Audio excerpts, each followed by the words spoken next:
जय हिंद साथियों, आप सभी का स्वागत है। मैं डॉक्टर हृदय चौधरी। साथियों, यूपी के लाखों शिक्षा मित्र और अनुदेशक मानदेय बढ़ोतरी के उस आशारूपी ढेर पर बैठे हैं जो हर रोज फिसलता रहता है। एक बार फिर हाई कोर्ट ने 1 माह का समय देकर शिक्षा मित्रों को उम्मीद के ढेर पर बिठा दिया है। अब देखते हैं क्या सरकार इस 1 माह में आउटसोर्स और संविदा कर्मचारियों की तरह और जिस तरह से सांसदों के वेतन भत्ते बढ़ाया गया है, 1 अप्रैल 2023 से लागू कर दिया गया है, क्या इतनी फिक्र राष्ट्र के निर्माता कहे जाने वाले शिक्षा मित्र और अनुदेशकों का मानदेय बढ़ाया जाएगा? सरकार क्या मानदेय बढ़ाने का निर्णय ले सकती है?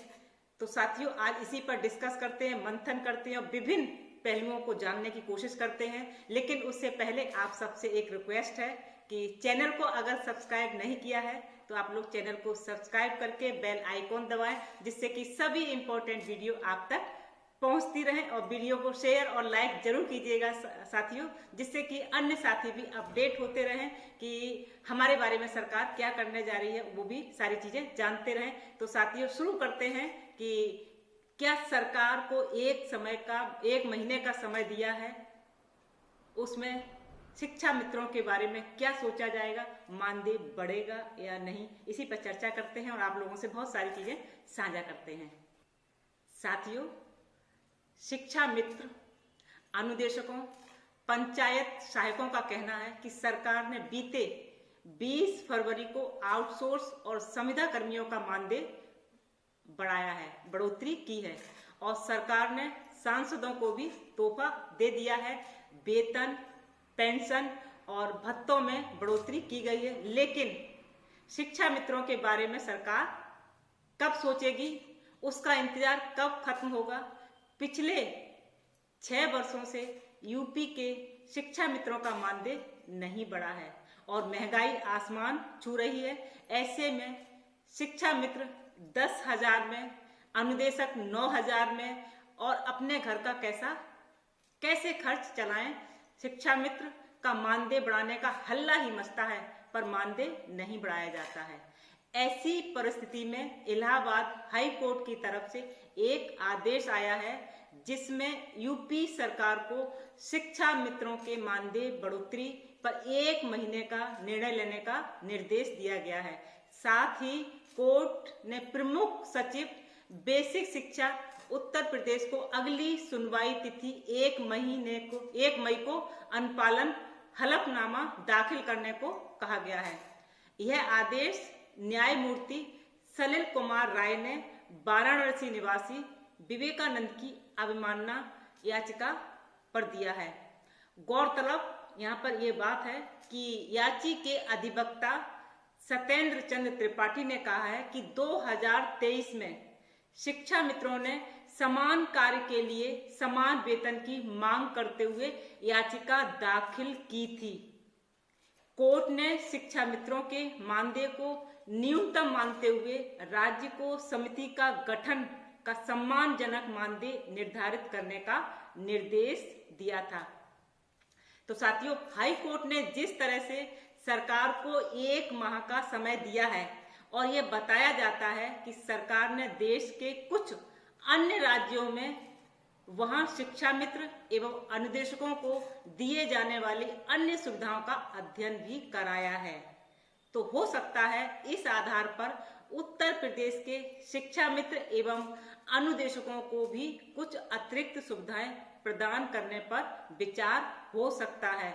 लेकिन अंतिम मोहर कैबिनेट की लगेगी और ये तभी यह लागू हो सकेगा।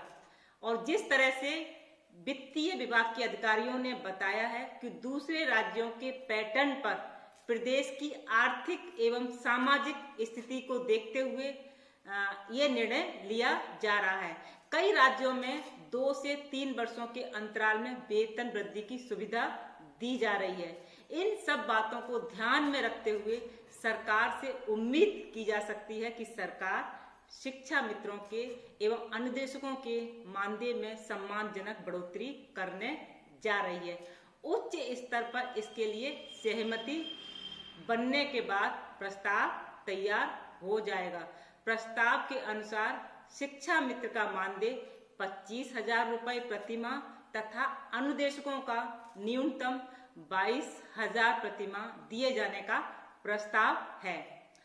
उत्तर प्रदेश के सभी शिक्षा मित्र एवं अनुदेशक को उत्तर प्रदेश के मुख्यमंत्री जी से बड़ी उम्मीदें थीं कि सदन में जब बजट पेश होगा तो निश्चित ही सरकार उनके मानदेय में बढ़ोतरी करेगी। पूरे उत्तर प्रदेश के शिक्षा मित्रों को ये आस थी, ये विश्वास था अपनी सरकार से, जिसके लिए प्राथमिक शिक्षा मित्र संघ के पदाधिकारी मंत्री एवं विधायकों से बैठक कर रहे थे और उस बैठक के सकारात्मक परिणाम निकलने की उम्मीद थी और उससे उत्तर प्रदेश के शिक्षा मित्रों को बहुत उम्मीद थी। लेकिन साथियों, बजट पेश हो गया और उनके हिस्से में कुछ नहीं आया, यानी कि बजट में शिक्षा मित्रों के लिए कोई घोषणा नहीं की गई। ऐसे में शिक्षा मित्र बेहद निराश और हताश हो गए। सभी शिक्षा मित्रों को उम्मीद थी कि सरकार उनके बजट में उनके लिए कुछ जरूर घोषणा करने जा रही है, लेकिन जब घोषणा नहीं हुई तो सभी शिक्षा मित्र हताश और निराश हो ही गए थे। मैंने इसको लेके एक वीडियो भी बनाया था जब बजट पेश हुआ था। उसके बाद जितने भी उनके संगठन के प्राथमिक शिक्षक संघ के जो पदाधिकारी थे, लगातार मंत्रियों से विधायकों से बैठक की और अभी भी कर रहे हैं और उन्हें उम्मीद है कि सरकार उनके बारे में जरूर सोचेगी। अभी भी आश्वासन मिल रहा है, लेकिन हाईकोर्ट के आदेश के बाद अब 1 महीने का समय दिया है, तो उम्मीद लगा रहे हैं कि सरकार जरूर अच्छा सोचने जा रही है और सभी शिक्षा मित्र अपने सरकार पर भरोसा जता रहे हैं कि उनके बारे में सरकार जरूर अच्छा सोचेगी। तो साथियों, अंत में निष्कर्ष यह है कि अप्रैल में शिक्षा मित्रों का मानदेय बढ़ेगा या फिर कोई विकल्प अपनाएगी सरकार। तो यूपी सरकार के पास 3 विकल्प हैं। पहला, इलाहाबाद हाईकोर्ट से 1 मई को जवाब देकर फिर समय मांग सकती है, ये सरकार के पास पहला विकल्प है।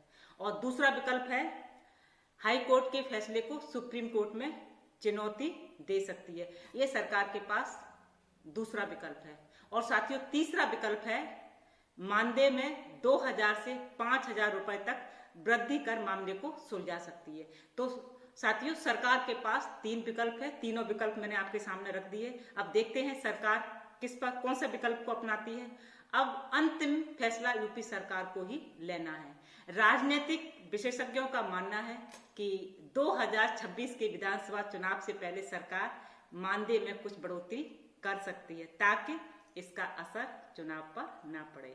तो साथियों, इस लिहाज से निष्कर्ष के तौर पर यह कहा जा सकता है कि शिक्षा मित्रों का मानदेय बढ़ने जा रहा है, क्योंकि सरकार ये जरूर सोचेगी कि हमारे उत्तर प्रदेश के शिक्षा मित्र लगातार मानदेय बढ़ाने की लेकर मांग कर रहे हैं और उनकी ये मांग जायज है, ये सभी लोग मानते हैं। और सदन में भी कई सांसदों ने शिक्षा मित्रों के समर्थन में आवाज उठाई और उन्होंने कहा है कि शिक्षा मित्रों का पिछले 6-8 साल से कोई मानदेय नहीं बढ़ा है और वर्तमान में जो मानदेय मिल रहा है वो बहुत कम दिया जा रहा है। इसलिए सरकार को चाहिए कि शिक्षा मित्रों का मानदेय बढ़ाया जाए, अनुदेशकों का मानदेय बढ़ाया जाए। शिक्षा मित्र भी अध्यापकों के बराबर काम कर रहे हैं, तो समान वेतन के लिए समान कार्य के लिए समान वेतन मिलना चाहिए। शिक्षा मित्रों की ये मांग जायज है साथियों।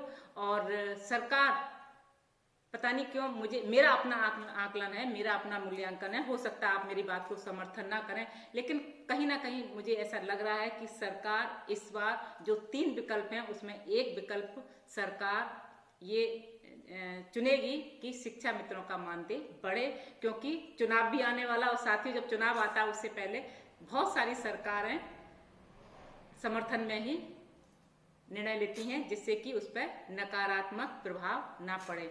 तो इस लिहाज से भी जो हम उम्मीद लगाए बैठे हैं कि 1 माह के बाद जो 1 महीने का समय दिया है वो शिक्षा मित्रों के हक में आने वाला है। और साथियों, बी पॉजिटिव, सकारात्मक रहिएगा। आपका मानदेय बढ़ेगा। हमारे सभी शिक्षा मित्रों का, हमारे सभी अनुदेशकों का मानदेय बढ़ने जा रहा है। सरकार आपके पक्ष में निर्णय लेने जा रही है। इसी के साथ जय हिंद, जय भारत। और साथियों, चलते चलते एक बार फिर कहना चाहेंगे, चैनल को सब्सक्राइब कर लीजिएगा और वीडियो को लाइक एंड शेयर जरूर कीजिएगा। फिर मिलते हैं अगले मुद्दे पर आप लोगों के साथ।